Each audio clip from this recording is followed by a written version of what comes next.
the essence of vipassana, again,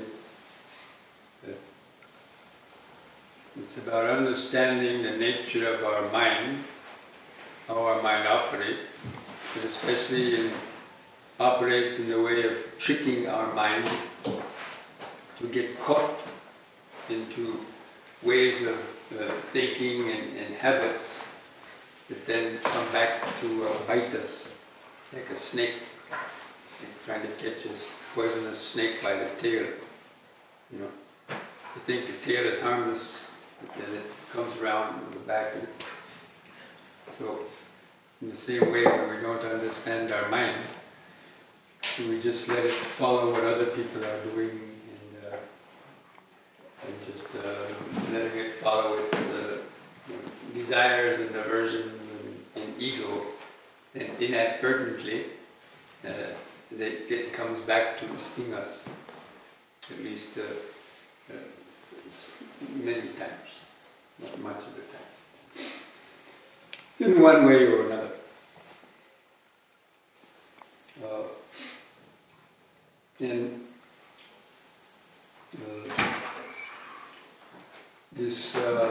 I mentioned, I think, the third level of, the third definition of suffering that we talked about yesterday.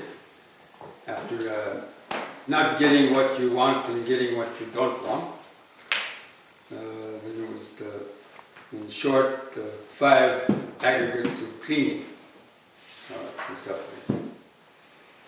And those 5 aggregates are material forms,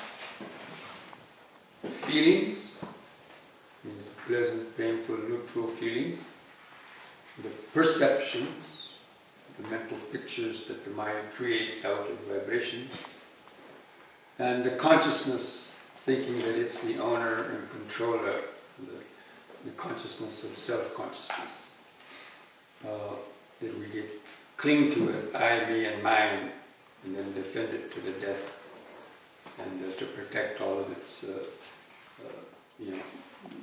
desires and so on, and to use it to dominate over others, or to, in some way or another, please the self.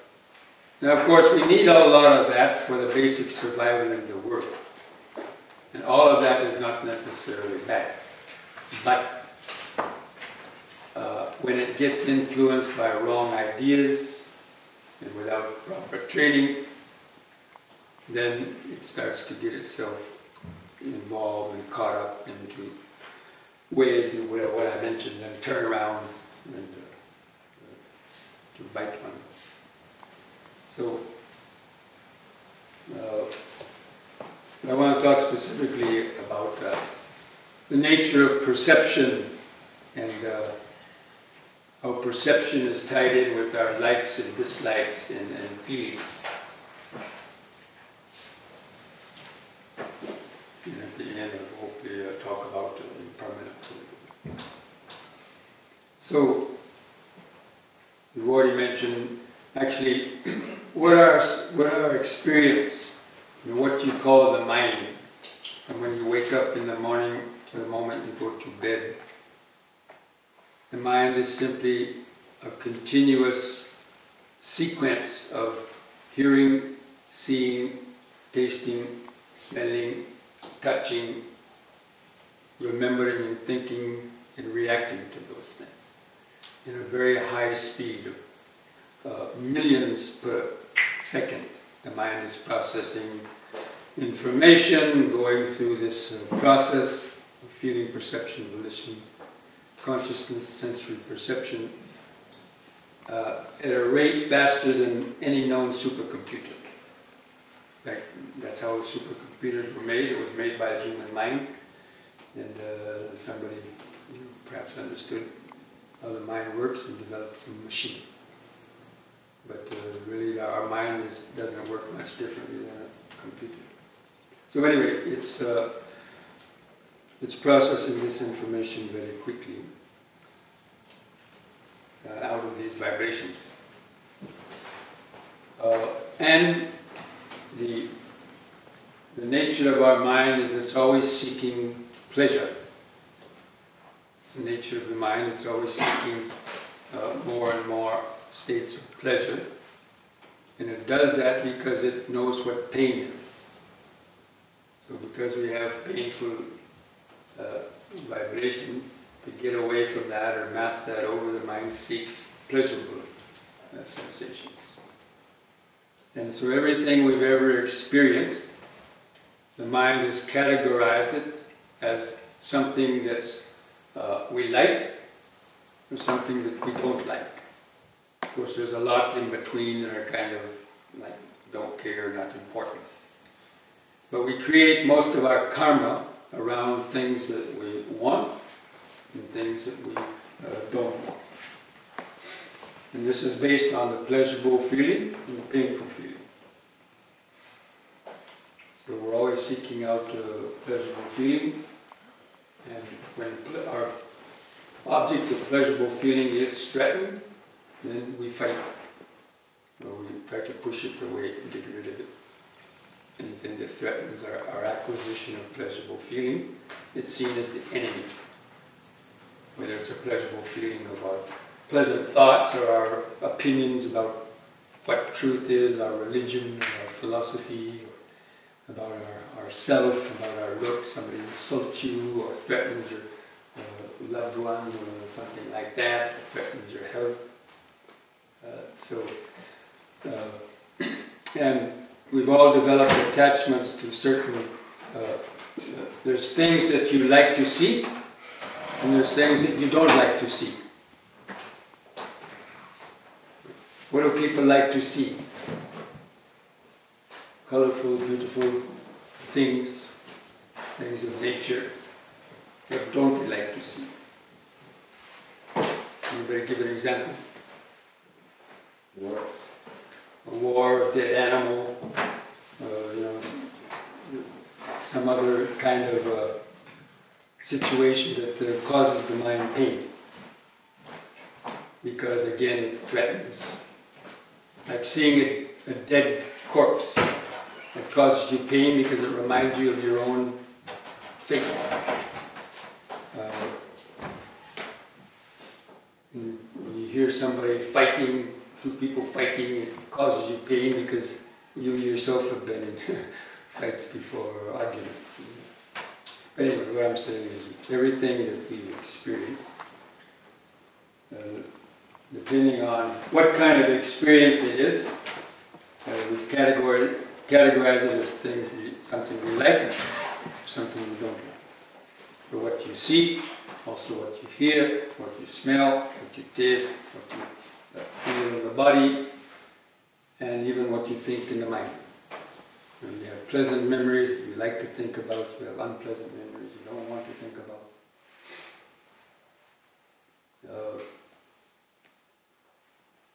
And these are based on the feeling. It's because these things we like produce pleasurable feeling in us, and the things that we don't like produce some kind of a painful feeling. And it's associated with the particular objects that we think are giving us that feeling. So if a certain object gives you a pleasurable feeling, you begin to like that object. And then you become dependent on that object for your pleasurable feeling. You get attached to it. And you want it again and again. Whether it's a particular person, a relationship that gives you a pleasurable feeling, as long as they're doing all the right things. Then what happens when they change? And that person starts producing a painful feeling in you. You start to have eyes for somebody else, or you start to be too greedy, or whatever. And they start to produce a painful feeling in you. Then you change your attitude about the person. You no longer like them. But visually it's the same person. But now they're not producing a pleasant feeling in you anymore. So you ditch it. You get away from it. And that's why the objects in themselves don't have any absolute value, such as beautiful, good, bad, or or anything else. It all depends on your relationship to that sensation that you're experiencing. So we think we like an object, but actually it's not the object that we like, it's the sensation we want. If something produces a more pleasurable sensation, we'll forget that one and go for the other one. That's why drug addicts will get so addicted. Because heroin or these other things produce such blissful sensations more than anything else they can get. And they become addicted to it, as well as so many other types of things. Now, I'm just describing this just because to illustrate how the mind works. And how, we get attached to these types of objects and feelings, but thinking that they're really real. You're thinking that that object is the source of my happiness, or that object itself is good and others are bad. And we fight over these things. We could put an object of food out there, and everybody that pays upon your experience would say, some people would say, oh, I really, I love that kind of food. Somebody else might say, yeah, it's okay. Another person says, I don't know why. Another person says, I hate it. It's the same food. It's based upon that person's upbringing or experience. And that goes the same with the music that you like, the smells that you like or dislike, every type of sense object. People go to a museum, 3 or 4 people looking at a Van Gogh. One guy saying, wow, what a beautiful painting. Somebody else says, piece of shit. Excuse my language. Right? Have you heard that? Okay, so it's the same painting, though, right? But yet people will fight to the death over music. In America, you probably read the news about all these crazy things that happen in America with the guns. People get killed over playing loud music. Or any other stupid, insignificant thing. People will do all kinds of crazy things because they're so attached to it. So I usually give an example from my own experience, how one of these kind of situations gave me a lot of insight and kind of sold me on the teachings of the Buddha.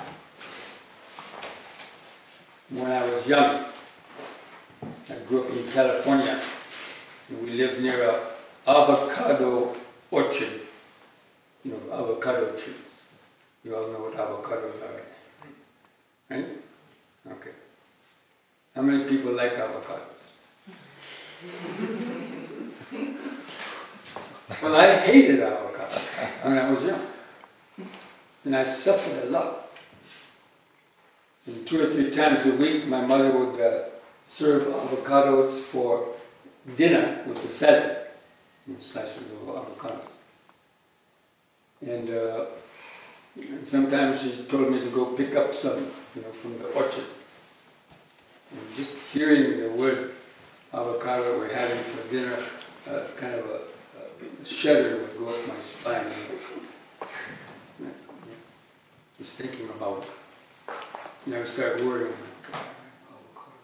And I tried to get my brother to go pick them up from the orchard. And so I suffered from just hearing we were going to have them for dinner and thinking about them. How am I going to get out of that? Suffered. Then when my mother actually brought them on the plate to the table, and I had to see them, again I kind of chill went up my spine. I had to bring it to the nose and smell it. Sometimes I had to put it myself and maybe vomit. I'm glad we didn't get avocados. No, that's the good part. When I actually had to try to eat them, sometimes I actually had kind of vomited. And I don't know why, but I thought avocados were evil, like the evil empire. But my brother and my sisters and father, they loved avocados. They were, wolfing them down. But my mother made me stay there and eat them because they thought they were good for me. Well, I suppose they were on some level. So I couldn't watch TV. Back in those days, I was in the late 50s, early 60s. There was only one TV in the house, black and white TV. Not like these days when people have TVs in every house on their watch, in their cars. So, and everyone's addicted to watching TV because there's only 2 or 3 channels. It was a new thing. So anyway, I couldn't go and watch till I finished my dinner. So anyway, luckily I was saved by the cat. And we had a cat that liked avocados. So when I heard that we were having the avocados for dinner, I used to go and get the cat from outside, bring him inside, nice little pussy, put him in the house. And so he would sit under the table. And so then I would, when my parents weren't looking, I would, give a piece of avocado to the cat under the table. And then when my parents and I went to the den to watch the TV, I fed the rest of it to the cat. And then I went in to the den and said, "Look, Ma, I finished my dinner." She said, "Oh, good little boy." Then I got my dessert. So, what did I do with my mother? What did I do? I told a lie, right? So that's the point. Our strong attachment to our likes and dislikes will drive people to telling lies, even killing in some instances, stealing, lying, all kind of things, abusing others, and intoxicating the mind. But I was so attached to my opinion about avocados. But it was in my mind because my brother and others, they liked it. So I suffered basically for no reason, for not knowing it, just thinking they were bad, reinforcing that idea. But then later on, when I went to Asia and started studying the Dhamma, and hearing about, the nature of the mind and the nature of attachment and illusion and so on. And also I went to a yoga ashram in India, and there the Swami was extolling the virtues of avocados, saying they were one of the best fruits, rich in minerals and vitamins and all that. So I thought, I gotta change my mind about avocados. Let me try this. Let me see if the Buddha was right, about this illusion in the mind and about this self-created suffering. So I got myself a bag of avocados and sat down to try to overcome this aversion. So first I had to cut it up into small pieces and mix it with some rice and hot curries and so on, and then hold my nose and swallow it, and then telling myself all the time, it's all illusion, it's all illusion, avocados are good. And little by little, I could take my hand off my nose and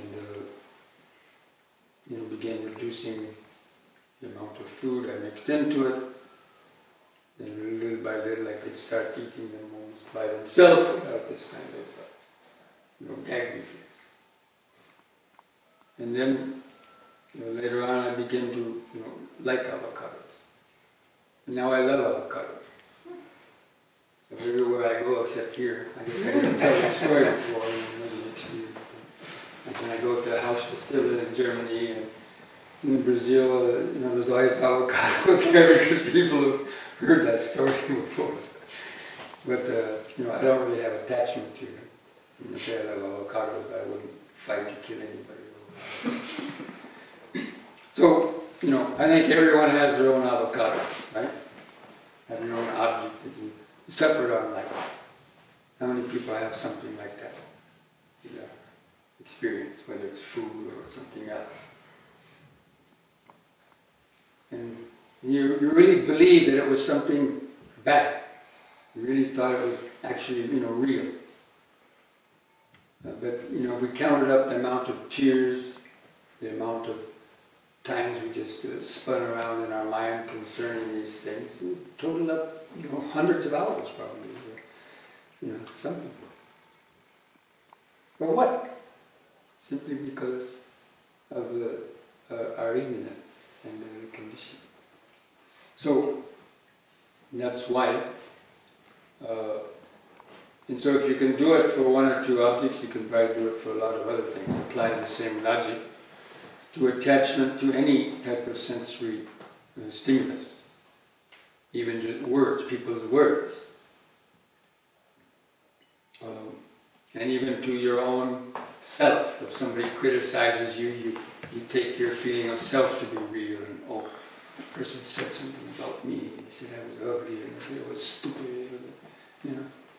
We take that in.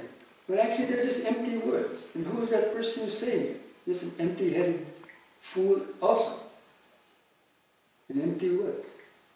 But yet we take those words or other actions and we personalize it. And we allow it to work itself into us. For basically no reason other than just watching everybody else do the same sort of things and not having been taught about it. So that's why the Buddhist teaching about understanding the mind is very unique, especially amongst except for perhaps in yoga they have a similar kind of understanding about the mind, but in all other kind of God-based religions or other types of things, they basically never talk about that. In fact, they reinforce ideas of good and bad and all that. So,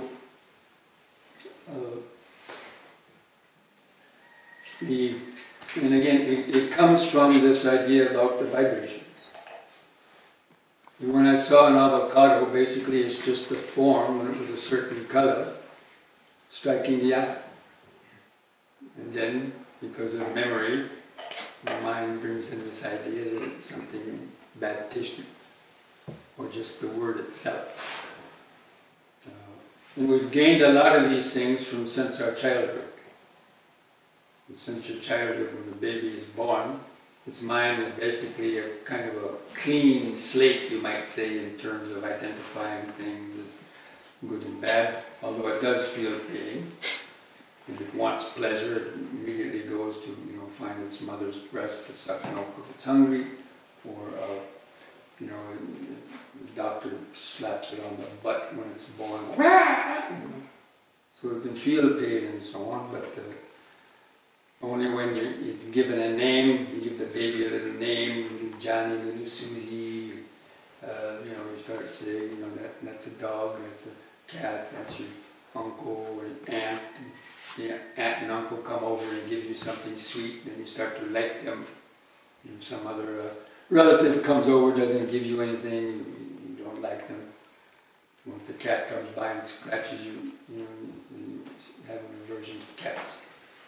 And so, we get programmed since the time we were young. And most people never overcome that. Because no one ever emphasized overcoming it. Where everybody else is deeply as programmed as they are.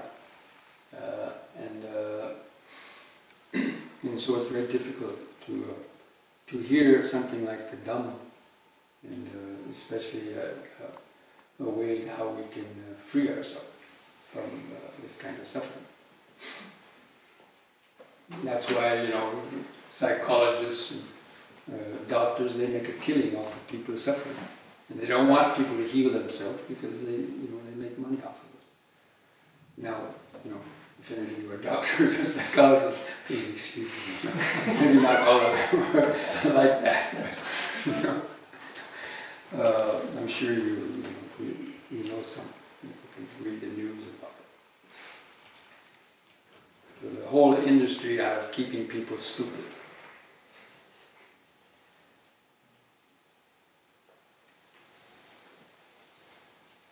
Or at least out of not teaching people how to cure themselves, because they become dependent on others. So that's why this, you could call it Buddhist psychology, especially the vipassana meditation, goes directly into the mind. Psychologists and other people, they treat only the surface symptoms of the mind. By giving you various types of pills that just make the mind more peaceful, or balance the chemicals in the brain so that you don't have bipolar fluctuations so much, or whatever. There's so many type of drugs like that. But then people get dependent on the drugs. And they never get off of it, in some cases. But I'm not saying those drugs don't have benefit, they may have, but the main thing is that we can use this to try to cure ourselves, you might say.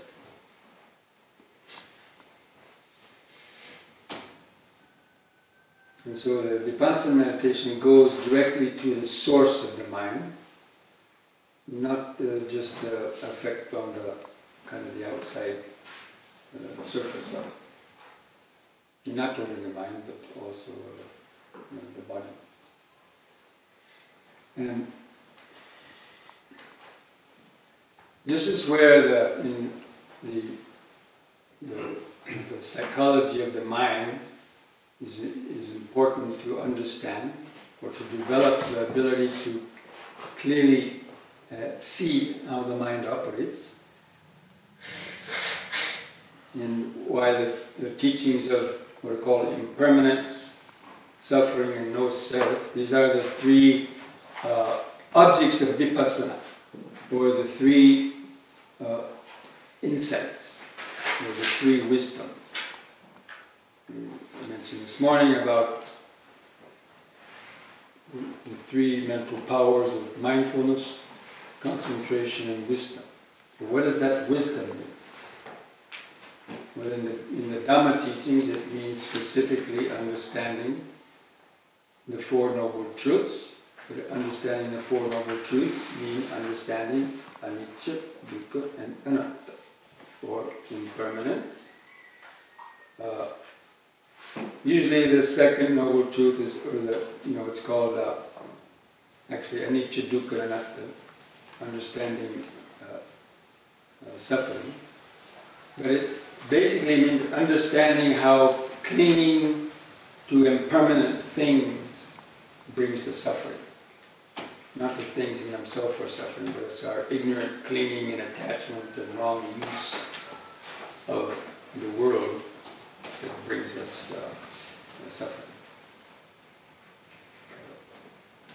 And then anatta, or the no self. It means being infatuated and clinging to our I, me, and mine. To the ego. The ego is actually the terms I, me, and mine are the Trinity. You could call it the Trinity of Illusion. In everything we experience, the mind interprets it as, this is, I am doing this is happening to me, and this is mine. Every single thing. It's behind the scenes in an unconscious way. And as I mentioned mentioned before, basically that's an illusion that's created within the mind. And of course we don't see it, so we cling to it and take it to be absolutely real. And so these are the three types of wisdom. Wisdom of impermanence, the suffering caused when you cling to the impermanent things, and ultimately that no things exist independently, with an emptiness of things, and of the concrete nature of things. And as I mentioned, there's this, from the moment you get up in the morning to the moment you go to sleep at night, your experience is just basically moments of hearing, seeing, tasting, smelling, touching, and thinking, at a higher speed. Does anybody doubt that? Does anybody have another view? And the Buddha gave an interesting little Dhamma talk. There was a group of people, monks, and he said, "Monks, I'll teach you the all." The all? I'm all ears. He said, "What is the all?" It's the eye and seeing, the ear and hearing, the nose and smelling, the tongue and tasting, the skin and feeling, and the mind and thinking. This is the all. If you can point out some other all, you won't be able to do that. So basically, the meaning of that is what I was explaining. That's all that's happening in our body and mind is moments of hearing, seeing, tasting, smelling, touching, and thinking. But the mind, interweaving all those into our sort of experience of the world and so on. A lot of people might hear this and think, "Oh, that sounds really pessimistic, really negative." No, actually, it's the greatest thing. Once you know how to appreciate it. So, in vipassana meditation, that's the meaning, seeing reality as it is.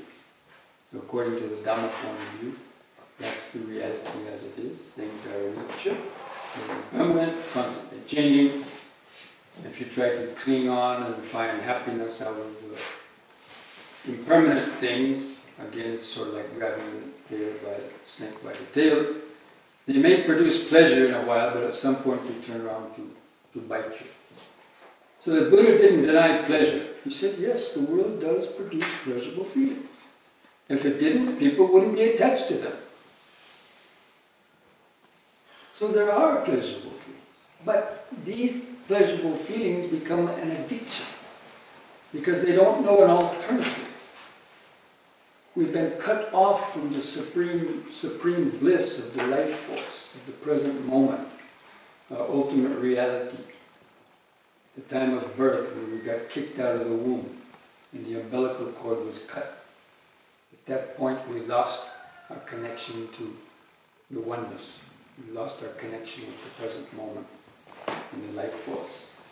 We were thrust out with a little me in this world and lost that connection. And so we have to depend on this lesser type of happiness, the sensual pleasure.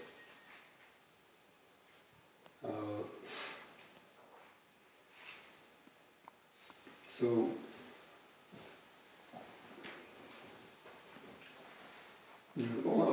when you start to understand that, and when you learn how when you begin to reconnect with the present moment and be more grounded in the body and experience what real awareness is, and the happiness of that, then that's when you start to understand the nature of illusion. So The training in vipassana is to, as I already mentioned, begin to see things as vibrations. And of course, you'll still remember that those things are objects, but you understand them, how these objects came to be. They're created from just vibrations on the senses. And by the way, if you ask any scientist, any eye specialist, will tell you that that's absolutely right. You know, what we see is not reality. It's all being created within the eye, in a picture on our retina, like a TV screen. Anyway, so normally we cling on to objects because we see them as being, you know, real and existing in time and space. That's because of our slow rate of perception and because of the clinging. So when you see an object, the mind sticks there and says, oh, what a nice thing, looking thing. Whether it's a person or it's some other object, you know, looking at beautiful sunset or anything else. You know, the eye fixes on the object, and then these associations come into it. And so the object appears, you know, stable, and it then creates other associations and thoughts in the mind.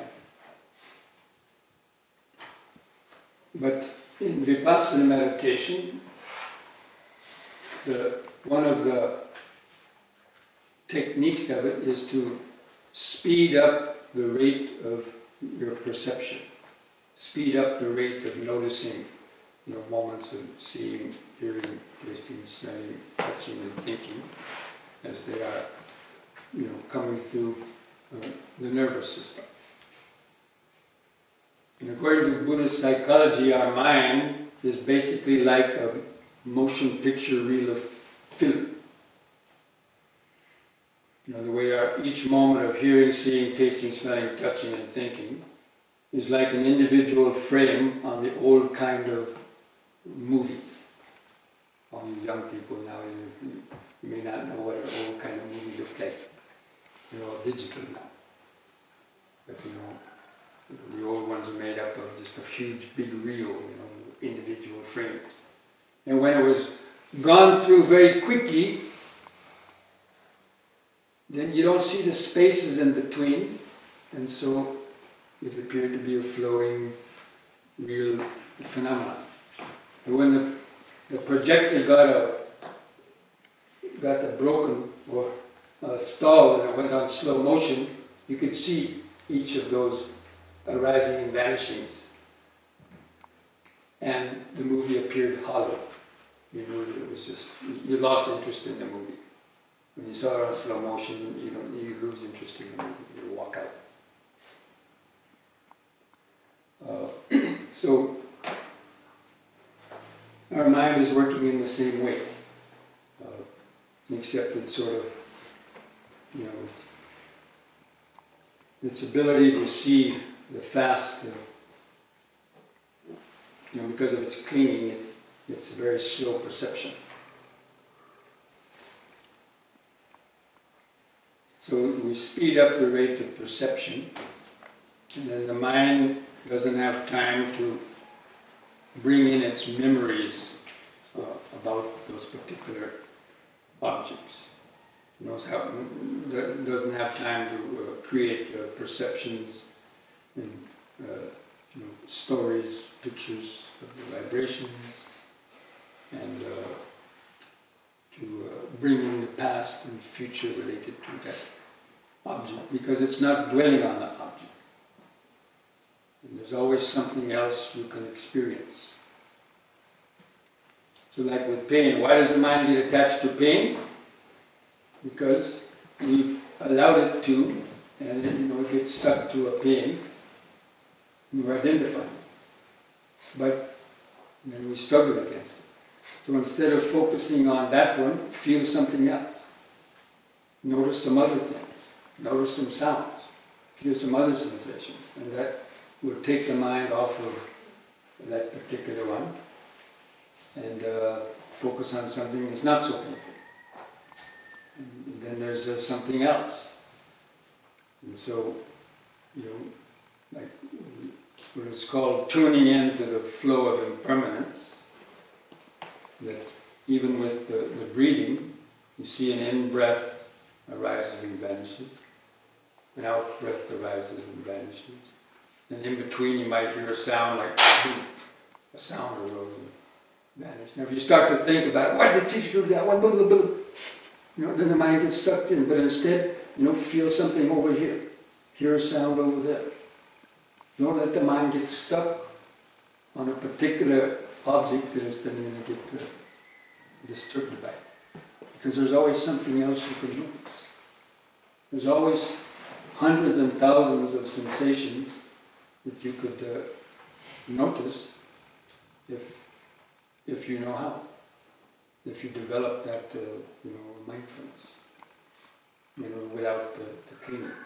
So this is how you develop what's called the trick of vipassana. Something called the trick of vipassana. Now ignorance has tricked us already. We were tricked into clinging to things in the world and getting addicted to things. Does anybody doubt that?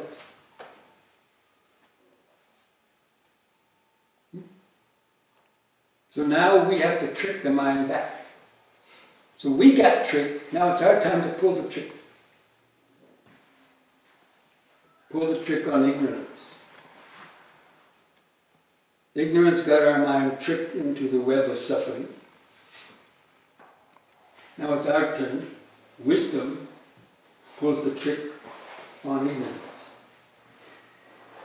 And it's done by speeding up the rate of perception, so the mind doesn't have any time to cling because there's something else, and you start to cling to that, there's something else.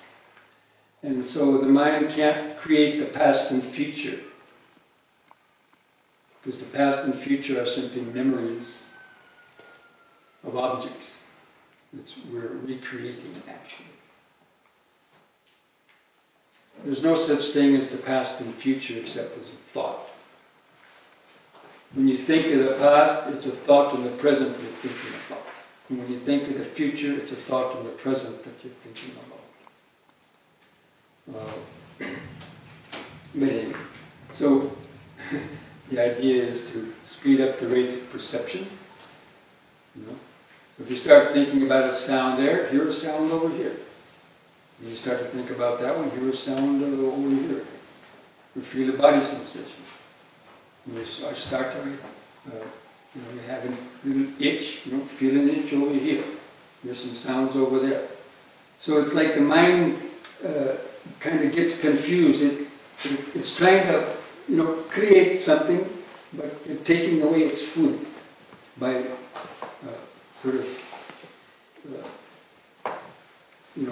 perceiving other things arising and vanishing. Therefore, the mind cannot create any storylines. It can't create any past or future, because that only arises with the attachment to it. And so therefore, what appeared to be real and something important loses that, appears to be hollow, where you stop paying attention to it.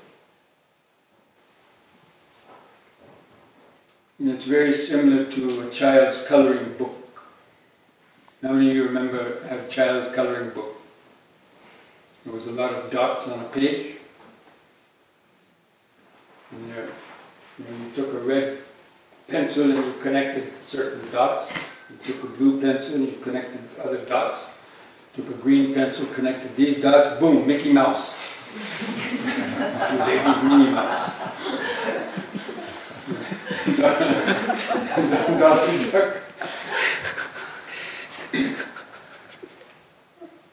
The dots on the page, one or two dots, means nothing. But when you connect them, then you get this. So that's basically, that's what our mind is, that's how our mind functions, similar to the reel of film, but this is a different analogy, which might be even more appropriate than the reel of film, is that we're connecting the dots by clinging to the object. The longer you cling, the more dots are connected. The dots mean the past and the future associated with that object, and so many other types of relations that get drug in. The more you dwell on the object, the emotions get drug up, and so on. It's because we're connecting the dots.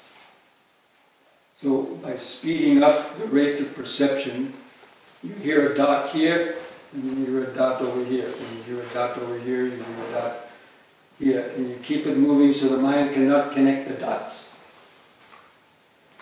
And when it can't connect the dots, the mind expands and experiences a kind of emptiness. Even the feeling of the body can dissolve because we're connecting the dots of our body. We feel our toe, our hand, our head, or this, and the mind is creating this idea of me, my body. But when it gets interfered with, when the mind can't do that, then those objects vanish, and you experience a great freedom.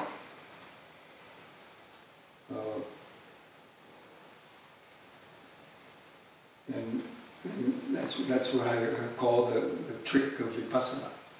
We're tricking the mind out of itself, the mind of clinging, by speeding up the rate of perception. And even the sense of I is made up of, within Buddhist psychology, the sense of I, or me, exists in direct proportion to the amount of attachment you're having to any particular object.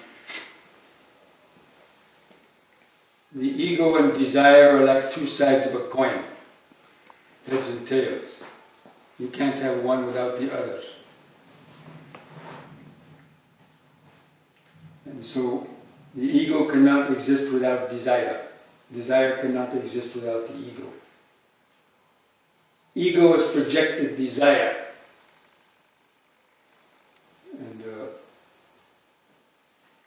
And the object is projected desire, and desire is introjected the ego. But and you can directly observe that in your experience. Because again, it's the connecting the dots. The more dots we're connecting, the more we feel real. We have a past, and our past, and all of our experiences. But in the vipassana meditation, when you speed up the rate of perception, even the sense of self starts to fade away. And actually, that's a very liberating experience. Now, it may be fearful at the beginning for some people because they have a strong attachment. But if you can get beyond this kind of fear, it's actually wonderful.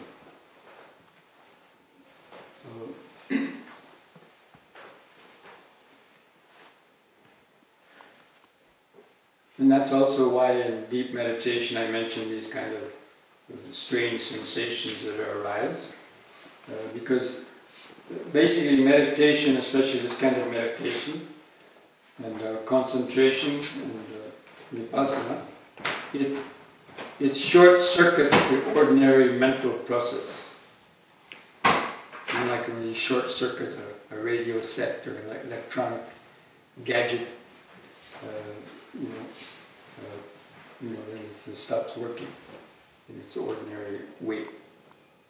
So that speeding up the rate of perception or developing one-pointed concentration, which also is the same thing. If you're totally fixed on the breath, the mind has no time to think about other things, so the same thing can happen. Because it's interfering with the functioning of the mind. But it's not going to last, and you'll come back to ordinary perception. But as I mentioned before, the purpose of doing that is so that to overcome the delusion and to have the right understanding to make changes in the way that you believe and think and act and react. Changes that would bring less worry, anxiety, and fear, and greater well-being and contentment and happiness.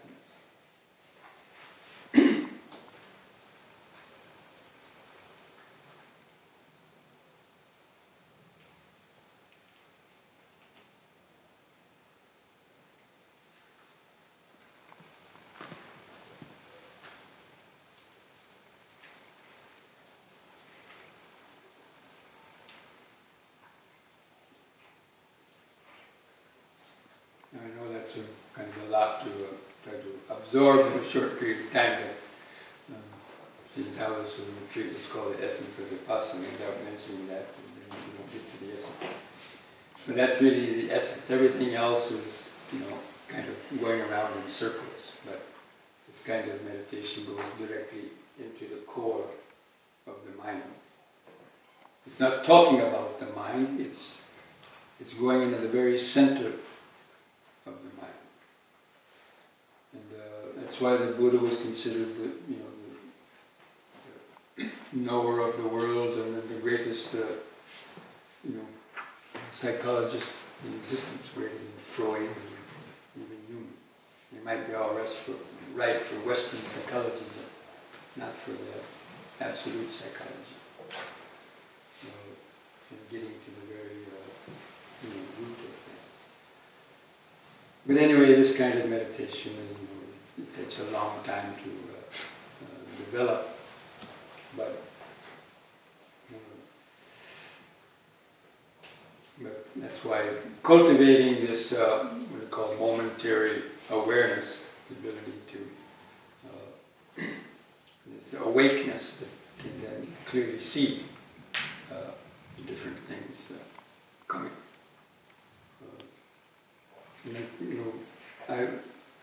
In yoga, doing yoga is a way to awaken the awareness of the body. I've talked to a lot of people, for most people the body is a cold lump of lead or something. They have no feeling, I ask them, can you feel a subtle sensation? What subtle sensation? Nothing, They say they can't feel it. I'm really mind blown by the fact people can't feel sensations in the body. Not just one or two, but because the body basically is, what is this body? You may see it solid from the outside, but underneath the skin it's billions of cells, and they're all vibrating. They're all being charged up with oxygen and blood. They all have consciousness also. They're continually vibrating into that. That's what you feel. And that's what we deliberately try to awaken that, because that's the beginning to hold the mind deep in the body by awakening, what's called awakening the body. And so things like yoga is deep, slow breathing, and of course then just the attention itself kept in the body. It's like, sitting. You will naturally start to feel. And so we train on trying to see how many different little sensations we can notice coming and going. And then cultivating the idea that it's just the vibrations and seeing how the perception, the mind says, that's my foot, that's my hand, that's my breath, that's my eye, that's my head. Could anybody get a feel of that any time in your meditation this morning? Kind of see these perceptions pop out of the mind, labels, even with your eyes closed. You can see how the mind said in your foot, in your hand, recognize the sound.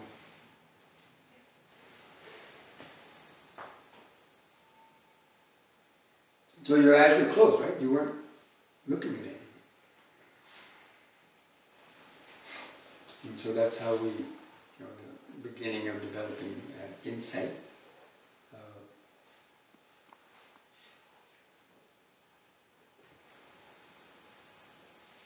So, anyway, I think that will be enough for this talk. Still have enough time to do our meditation practice.